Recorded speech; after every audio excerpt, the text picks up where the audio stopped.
প্রশ্ন হচ্ছে যে এটার মধ্যে কতগুলো ত্রিভুজ আছে যদি আমি দেয়, তাহলে অলরেডি আগে শেখানো হয়েছিল এরাম যদি থাকে কটা ত্রিভুজ বের করার সূত্র কি শিখেছিলাম, কাউন্ট করবে 1 2 3 4 5। তা ত্রিভুজ হচ্ছে বের করার সূত্র কি, 5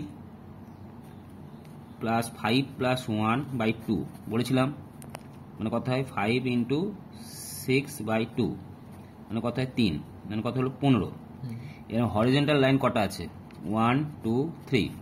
তা সূত্র হচ্ছে আমি বলেছিলাম যতগুলো সূত্র হচ্ছে h প্লাস 1, তার মানে কত হলো 3 প্লাস 1 মানে কত হলো 4, উত্তর কত হলো 60।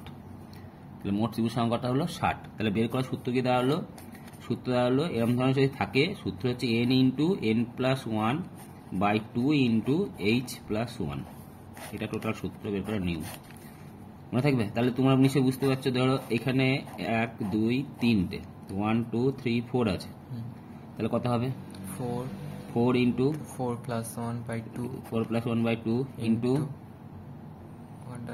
4 প্লাস কত হরিজন্টাল লাইন কত হবে, দুটো দিলাম, 2 প্লাস 1 তাহলে কত হলো 4 ইন্টু 5/2 ইন্টু 3, তাহলে 5 10 30টা, বুঝা গেছে।